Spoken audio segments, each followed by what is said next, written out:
ಆಪ್ನ ಕೇಂದ್ರ ಸರ್ಕಾರ ರಿಲೀಸ್ ಮಾಡಿತ್ತು. ಅದು ಇಲ್ಲಿ ಎಲ್ಲಾ ರಾಜ್ಯಗಳಲ್ಲೂ ಎರಡೆರಡು ಜಿಲ್ಲೆಗೆ ಪ್ರಾಯೋಗಿಕವಾಗಿ, ಅಂದ್ರೆ ನಮ್ಮ ಕರ್ನಾಟಕ ರಾಜ್ಯದಲ್ಲಿ ತುಮಕೂರು ಮತ್ತೆ ಚಿತ್ರದುರ್ಗ, ಈ ಒಂದೆರಡು ಜಿಲ್ಲೆ, ಬೇರೆ ಬೇರೆ ರಾಜ್ಯದಲ್ಲಿ ಬೇರೆ ಬೇರೆ ಜಿಲ್ಲೆಗಳನ್ನ ಹಾಕೊಂಡು ಒಂದು ರಾಜ್ಯಕ್ಕೆ 2 ಜಿಲ್ಲೆ ಅಂತ ಮಾಡಿದೆ. ಇದರ ಸರ್ಕಾರದ ಮೂಲ ಉದ್ದೇಶ ತಾವೆಲ್ಲ ಏನೀಗ ಕೇಳ್ತಾ ಇದ್ದಾರೆ, ರೈತರಿಗೆ ನೀವು ಒಂದೆರಡು ವಿಷಯಗಳನ್ನ ರೈತರಿಗೆ ಯಾವುದೋ ಒಂದು ಭಾಗದಲ್ಲಿ ತೊಂದರೆ ಆಗಿ ತಗೊಂಡ್ಬಂದಿದ್ದಾರೆ. ಬಟ್ ಸರ್ಕಾರದ ಮೂಲ ಉದ್ದೇಶ ರೈತರಿಗೆ ತನ್ನ ಗೊಬ್ಬರವನ್ನ ತಾನು ತಗೊಳ್ಳುವಂತ ಅಧಿಕಾರನ ಕೊಡುವಂತ ಇದೆ. ಈಗ ಇದುವರೆಗೂ ಏನಾಗೋದು, ರೈತ ತಾನೇ ಹೋಗೋಣ ಗೊಬ್ಬರ ತಗೋಬೇಕಂತ ಹೋಗೋನು, ಅಂಗಡಿ ಮುಂದೆ ಕ್ಯೂ ನಿಂತ್ಕೊಳ್ಳೋನು, ಗೊಬ್ಬರ ಇರೋಷ್ಟು ದಿನ ಗೊಬ್ಬರ ಕೊಡೋರು, ಇಲ್ಲ ಅಂದ್ರೆ ಇಲ್ಲ ಅಂತ ಹೇಳೋರು, ಇನ್ನೂ ಕೆಲವು ಟೈಮ್ ಇದ್ರೂ ಇಲ್ಲ ಅಂತ ಹೇಳೋರು. ಇದೆಲ್ಲ ತಾವೇ ನಮ್ಮ ರೈತ ಸಂಘದಲ್ಲಿ ಕಂಪ್ಲೇಂಟ್ ಸುಮಾರು ಸತಿ ಮಾಡಿದಿರಿ, ಎಲ್ಲ ನಮ್ಮ ಇಲಾಖೆಗೆ ಗೊತ್ತಿರೋದೆ. ಇದ್ರೂ ಇಲ್ಲ ಅಂತಾರೆ ಸರ್, ಗೊಬ್ಬರ ನಾವು ನಿಂತ್ಕೊಂಡ್ರು ಕೊಡೋದಿಲ್ಲ, ನಾವು ಕೇಳಿದ ಗೊಬ್ಬರ ಕೊಡೋದಿಲ್ಲ, ನಾವು ಅಲ್ಲೋ ಯಾಕೆ ನಿಂತ್ಕೋಬೇಕು, ನಾವು ರೈತರು ಇಷ್ಟ, ನಾವು ನಮಗೂ 108 ಕೆಲಸ ಇರ್ತಾರೆ, ಅಲ್ಲೋ ದಿನಗಟ್ಟಲೆ ನಿಂತ್ಕೊಳಕ್ಕಾಗಲ್ಲ ಅಂತೆಲ್ಲ ಪ್ರಶ್ನೆಗಳಿದ್ದು. ಆ ಒಂದನ್ನ ಸಾರ್ಟ್ ಔಟ್ ಮಾಡೋಕ್ಕೆ ಮತ್ತೆ ಇನ್ನೂ ಒಂದೇನಾಗೋದು, ಮೊದಲೆಲ್ಲ ಗೊಬ್ಬರ ಅನಧಿಕೃತವಾಗಿ ಬೇರೆ ರೈತರೇ ತಗೋತಿರ್ಲಿಲ್ಲ, ತಾವು ತಪ್ಪು ತಿಳ್ಕೊಂಡಿದ್ದೀರಾ, ರೈತರೇ ತಗೋತಿರ್ಲಿಲ್ಲ. ಇದು ಅನಧಿಕೃತ ಕೈಗಾರಿಕೆಗಳು ಕೂಡ ಹೋಗೋದು. ಎಸ್ಪೆಷಲಿ ಯೂರಿಯಾ ಕೈಗಾರಿಕೆಗೆ ಜಾಸ್ತಿ ಹೋಗೋದು, ಅಂದ್ರೆ ಕಾಳ ಸಂತೆಯಲ್ಲಿ ಮಾರಾಟ ಆಗೋದು, ಅವೆಲ್ಲ ಆಗ್ತಾ ಇದ್ದು.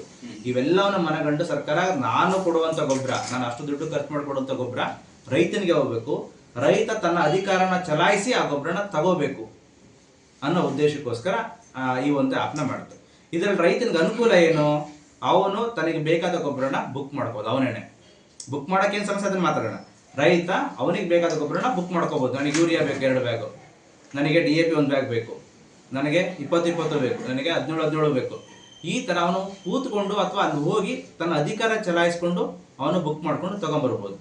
ಮೊದಲೆಲ್ಲ ಆಗಿರ್ಲಿಲ್ಲ, ಅವನು ಇದ್ರೆ ಕೊಡೋಣ, ಅಂಗಡಿಯವನಿಗೆ ಅಧಿಕಾರ, ನಾನು ಕೊಡ್ತೀನಿ ಅಂದ್ರೆ ಕೊಡ್ತಾನೆ, ಕೆಲವರಿಗೆ ಕೊಡ್ತಾನೆ, ಕೆಲವರಿಗೆ ಕೊಡಲ್ಲ. ತಾವೇ ಹೇಳ್ತಿದ್ರೆ ಸರ್ ಯಾರೋ ಒಬ್ಬದ್ರೆ ಕೊಡ್ತಾನೆ ಸರ್, ನಾನು ಹೋದ್ರೆ ಕೊಡಲ್ಲ.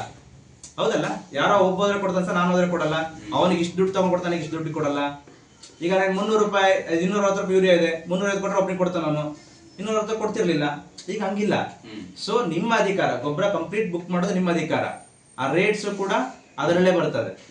ಸ್ಟಾಕು ಅವನ ಹತ್ರ ಮೊದಲು ಇತ್ತು ಇಲ್ಲ ಅನ್ನಂಗಿಲ್ಲ, ಅವನಲ್ಲೇ ತೋರಿಸುತ್ತೆ. ಈಗ ನಿಮ್ಗೆ ಇಂಥ ಗೊಬ್ಬರ ಬೇಕು, ನಾನು ಚಳಿಗಾಲ ತಗ ಎಲ್ಲಿ ಗೊಬ್ಬರ ಇದೆ ಅಂದ್ರೆ ಅಲ್ಲಿ ಗೊಬ್ಬರ ಇಂಥ ಕಡೆ ಇದೆ ನೋಡಪ್ಪ, ಯೂರಿಯಾ ಇಂಥ ಅಂಗಡಿಲಿದೆ, DAP ಇಂಥ ಅಂಗಡಿಲಿದೆ, 10-20 ಇಂಥ ಅಂಗಡಿಲಿದೆ, ನಿನಗೆ ಯಾವ ಅಂಗಡಿ ಬೇಕೋ ಆ ಅಂಗಡಿಗೆ ಹೋಗಿ ತಗೋ ಅನ್ನೋ ಉದ್ದೇಶಕ್ಕೋಸ್ಕರ ಇಷ್ಟೆಲ್ಲ ತೊಂದರೆಗಳು ರೈತರಿಗೆ ಮೊದಲು ಸಿಗ್ತಿರ್ಲಿಲ್ಲ. ಅವ್ರಿಗೆ ಅದೇ ದುಡ್ಡಿತ್ತು, ಹೋಗ್ತಾ ಇದ್ರು, ಹೋಗಿ ಎಷ್ಟೊಂದು ಆಟೋಗಳನ್ನ ವಾಪಸ್ ತಗೊಂಡ್ಬಂದಿರ್ತಾರೆ ರೈತರು.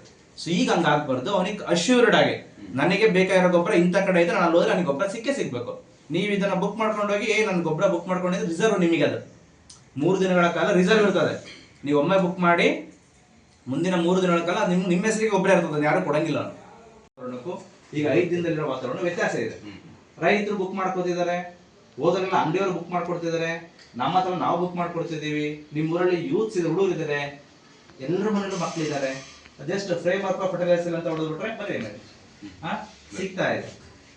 ಈಗ ಆಪ್ ಡೌನ್ಲೋಡ್ ಮಾಡ್ಕೊಳ್ಳೋದು, ಅವನ ಆಧಾರ್ ನಂಬರ್ ಹಾಕೋದು, ಅವನ OTP ಬರ್ತದೆ. ಇನ್ನು ಕೆಲವು ಸಲ ನನಗೆ OTP ಬರಲ್ಲ ಸರ್, ನಂತರ ಮೊಬೈಲ್ ಇಲ್ಲ ಅಂತ. ಈಗ 5 ದಿನದಲ್ಲಿರೋ ವಾತಾವರಣ ವ್ಯತ್ಯಾಸ ಇದೆ. ರೈತರು ಬುಕ್ ಮಾಡ್ಕೊತಿದ್ದಾರೆ, ಹೋದ್ರೆಲ್ಲ ಅಂಗಡಿಯವರು ಬುಕ್ ಮಾಡ್ಕೊಡ್ತಿದ್ದಾರೆ, ನಮ್ಮ ಹತ್ರ ನಾವು ಬುಕ್ ಮಾಡ್ಕೊಡ್ತಿದ್ದೀವಿ. ನಿಮ್ಮೂರಲ್ಲಿ ಯೂತ್ಸ್ ಇದೆ, ಹುಡುಗರು ಇದ್ದಾರೆ, ಎಲ್ಲರ ಮನೇಲೂ ಮಕ್ಕಳಿದ್ದಾರೆ. ಜಸ್ಟ್ ಫ್ರೇಮ್ ವರ್ಕ್ ಫರ್ಟಿಲೈಸರ್ ಅಂತ ಹೊಡೆದ್ಬಿಟ್ರೆ ಬರೀ ಸಿಗ್ತಾ ಇದೆ.